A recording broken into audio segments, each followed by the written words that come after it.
Design projects can be difficult at times. May mga times na yung client mo madaming hinihingi, madaming requirements, or madaming gustong gawin. But if you follow a certain set of guidelines, you will save time and effort definitely. Hi, this is Amir of 2 Hour Freelancer, your design ninja, and today we're going to talk about the 4 steps to creating your graphic design process. Stay tuned.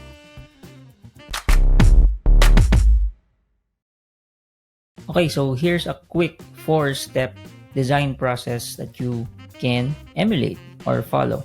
So for number 1, it's briefing. Dito natin makukuha yung list of requirements or yung objectives ni client. So usually, may interview yung nangyayari dito or question and answer portion.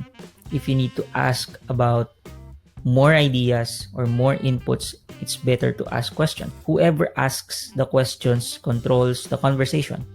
Next is you should focus on the goal. So, kung may problem na pinipresent si client, like for example, if the client wants to sell books and the client is looking for a book cover, they will give you a topic about the certain niche or the certain market.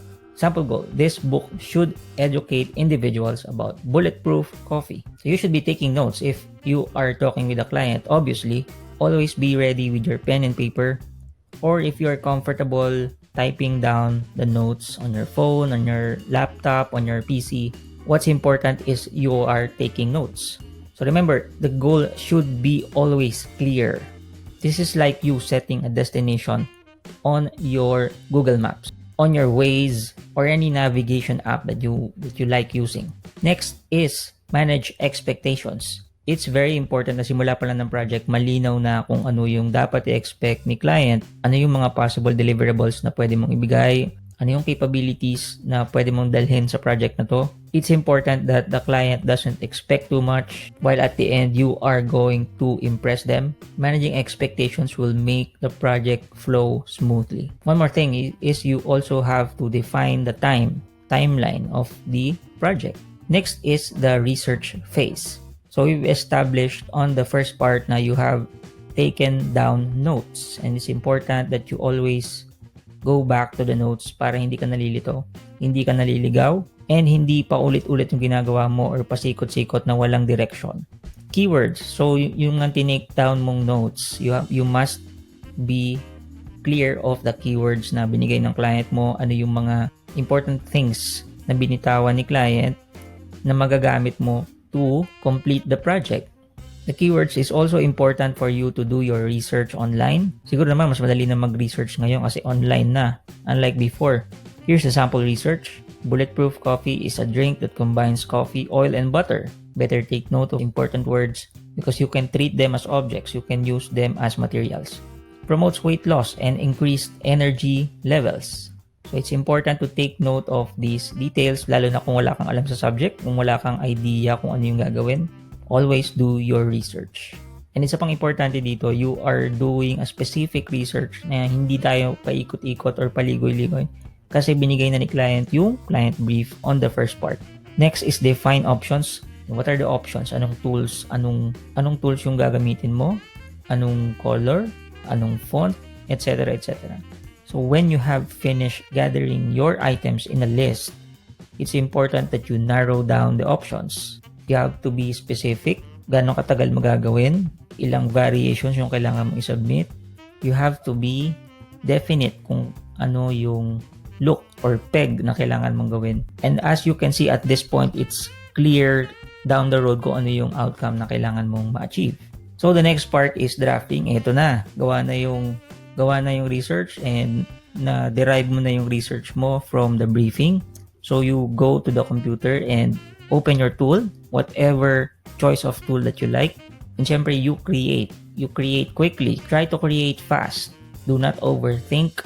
Gawin mo lang yung artwork hanggang matapos mo siya based dun sa research na ginawa mo and sa briefing. Don't think first about how it looks. Tapusin mo muna and then later on, we will polish the outcome that you have.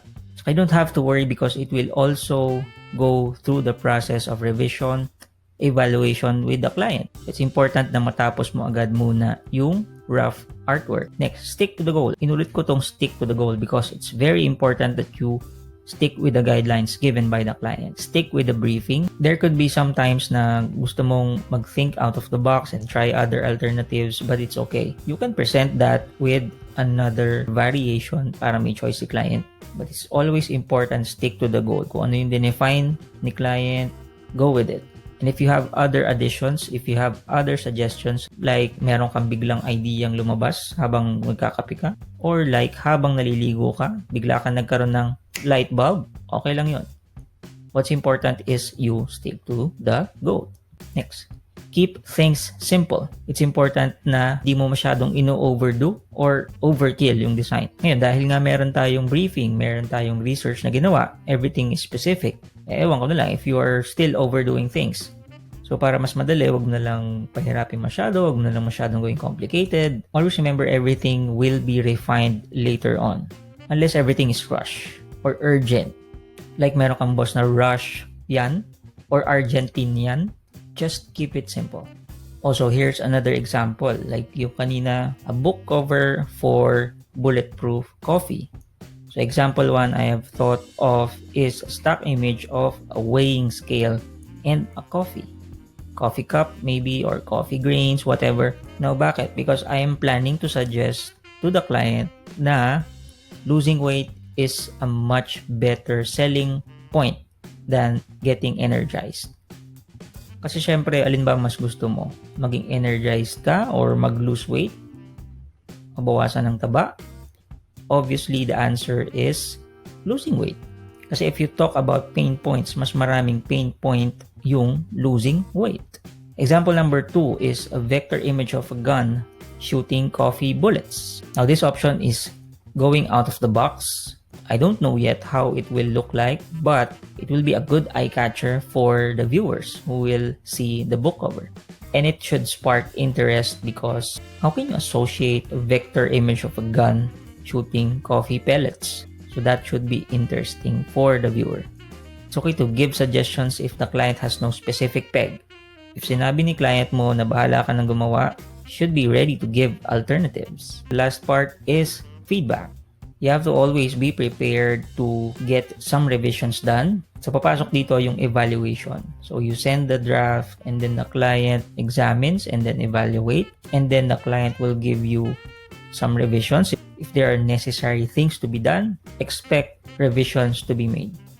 Tweaking. So dito magkakaroon pa rin ng mga last minute changes, like yung mga pumapasok na ideas na biglaan. You have to expect, you have to give room for that.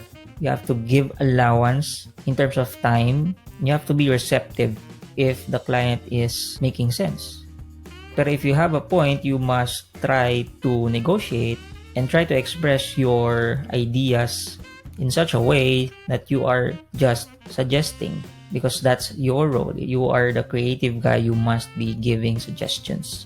The last part is delivery. So when everything is said and done, if the revisions are already made, and then what you need to do is deliver the project. Kung ano yung kailangan na format, kung ano yung kailangan na file types, kung saan mo kailangan i-upload, if it's a huge file, give what is needed. And another suggestion is you over-deliver. Now, over-delivery. I have talked about this before. If you want to know more about this, if you're interested about over-delivery and under-promising, you may comment down below. And that's all for now. This is Amir of 2 Hour Freelancer, your design ninja. Click the like button if you like this one, or subscribe and hit the notification bell to get updates.